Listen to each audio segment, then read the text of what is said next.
Hello guys, and welcome to a dating simulator called Drinks with Emily. Let's start again because that's not right.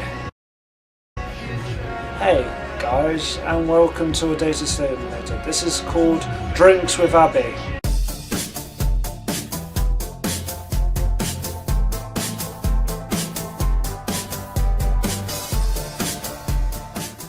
As you probably don't know, I am very single and I'm ready to mingle.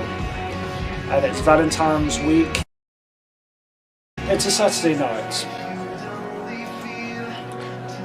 You scan the dimly lit bar, hoping to find her before your nerves catch up with reality. Pink sweater, right side, easy enough. She sits cross-legged out of the booth, typing on her phone. Abbey? She stares at you blankly. Sorry, do I know you? Well, put it this way. If I set up a date with this woman, I've been talking to her quite a bit. Hopefully she would remember my name, but obviously she doesn't. So, it's Harry, my bad, I thought you were my date, but she's a lot prettier.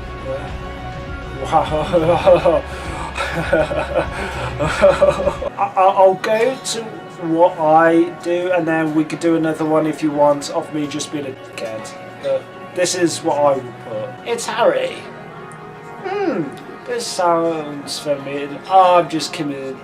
Yeah. I can read. I'm kidding, dummy. Wow. Okay.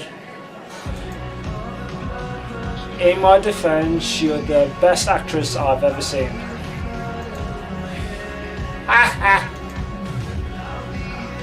You hang your coat and sit opposite to her. Nice to finally meet you in person.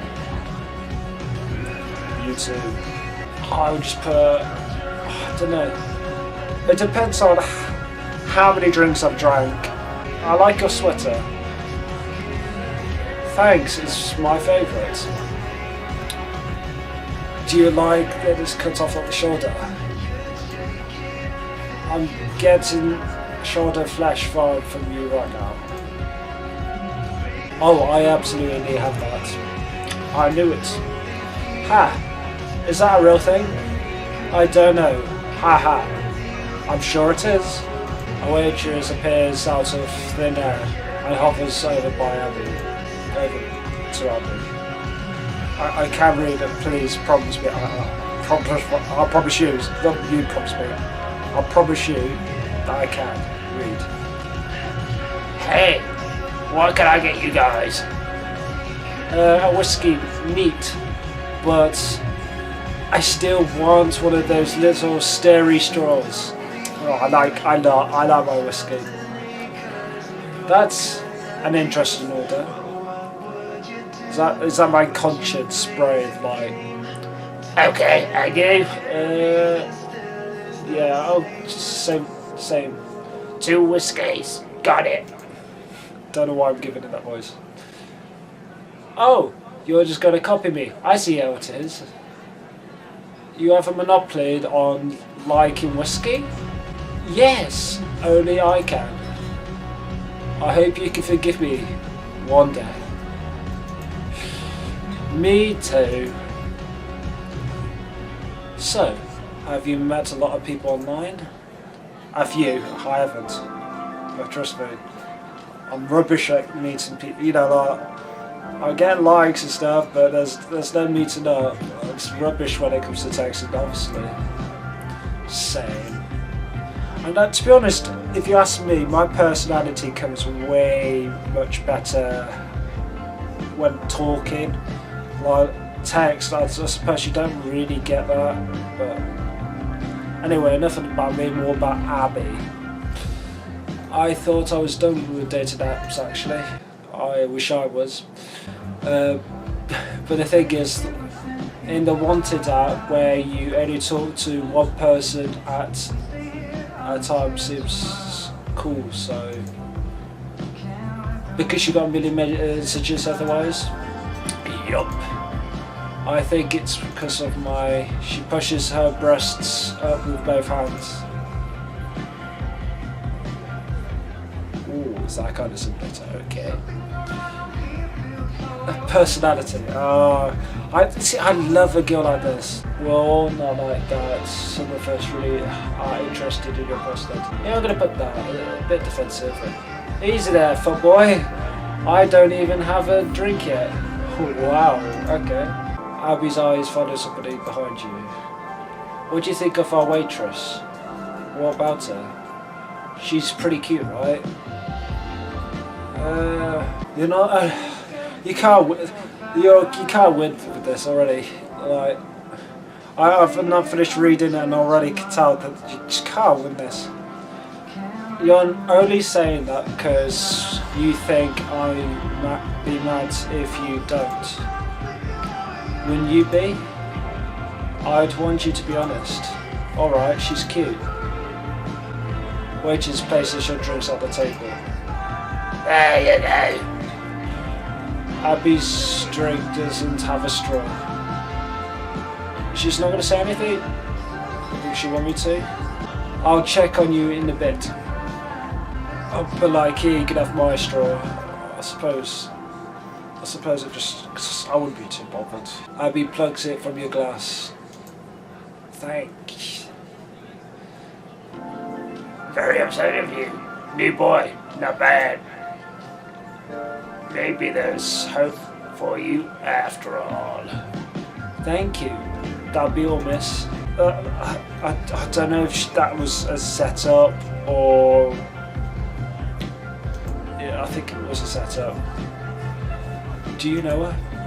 Maybe. Yeah, that's my best friend Rachel. Ha ha ha. Did I leave that part out? I guess that's why you wanted to come here. She's my backup, but a little too protective at times. Literally, don't mess with my... You passed the test though, so you're all good. The straw? Ha! Yeah. She slips her whiskey. My brain thought that said something else there. She's drinking whiskey neat like orange juice. I really need to not f this up.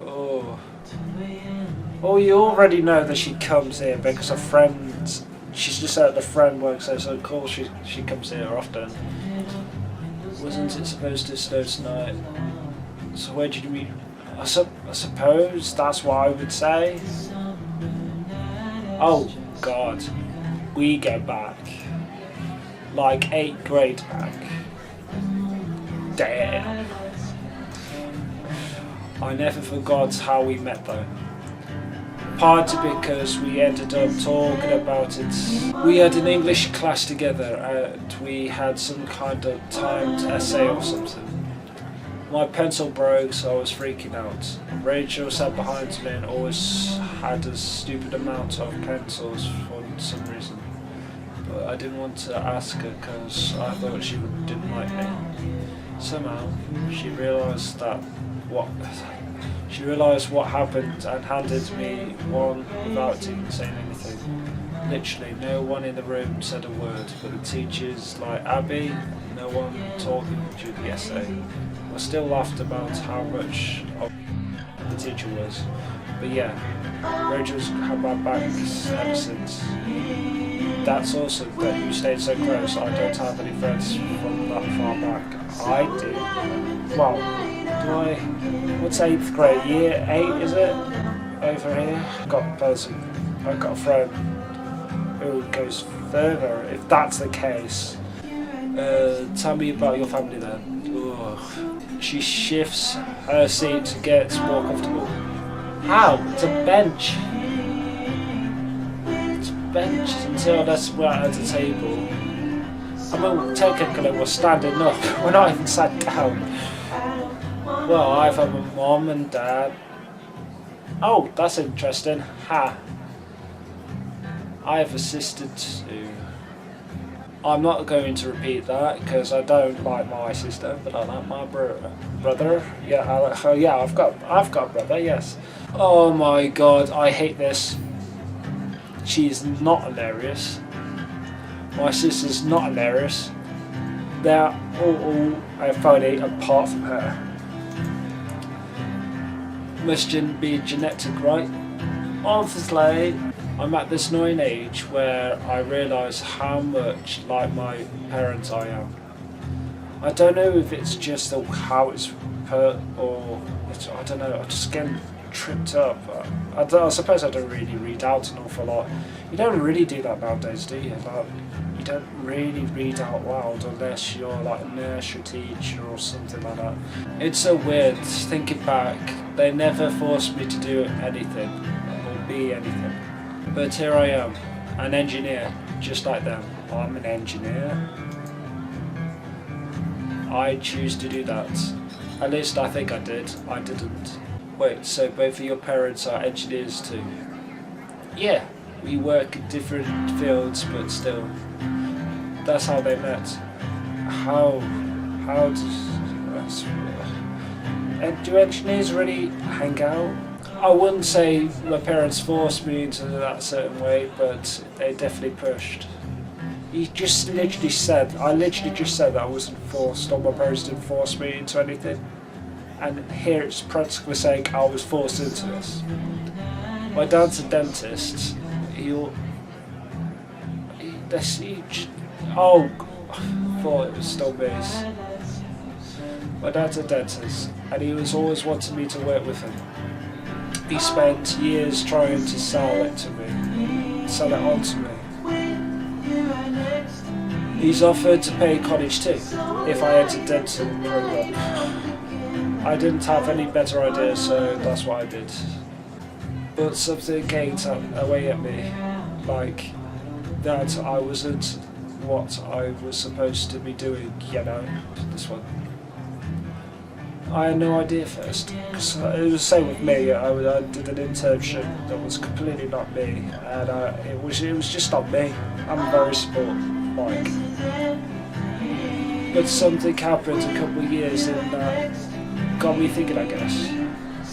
Rachel and I had a long talk about something she was going through. We talked all night about it. The next day she said something very sinister to me. Keep this in mind, this is rare for her. Ha. What did she say? She said, thank you. That's how we see things from a different perspective. She said I was a good listener. I know she's my best friend, but she didn't have to say that. So then when I started to think maybe I could help other people too, like a therapist, something like that, yeah. I haven't really pursued that yet though. But yeah, I dropped out at the end of my sophomore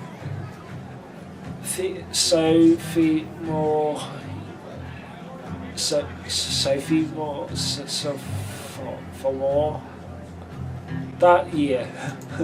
And even though Dad wasn't happy about it, he told me I could come and work with him anyway as an assistant. It's a decent job, but I've been there almost 3 years now, and I'm still trying to figure out what's next for me. We got along fine. I was just more of a daddy's girl grown up. She cooks lunch all the time. Like if I call her right this second, I swear she'd be making something. Please tell me the cooking gene can't pass down. I'm afraid not. Of course. I love my food. I mean, I'm complacent enough to follow the recipe. No, that won't do. God, that won't do. You need to do it. You are an idiot sandwich. Listen, you, like you cook.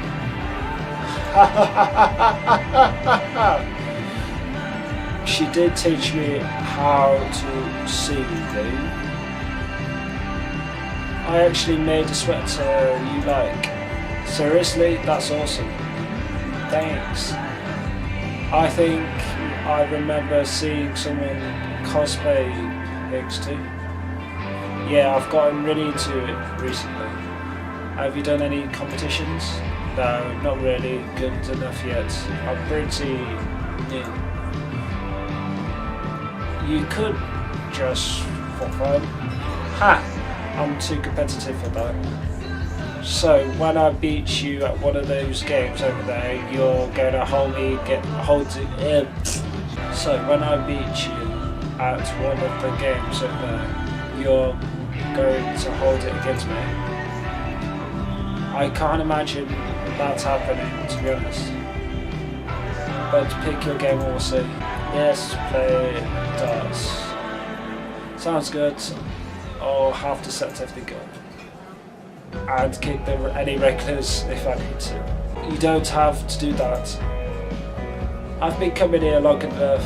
I've been coming here longer than anyone, so they won't mind. Oh, I told you. Can anyone get us a couple of more drinks? Sure. You approach the bar and find Rachel finishing somebody's order. She looks at you next. Like, hit me again!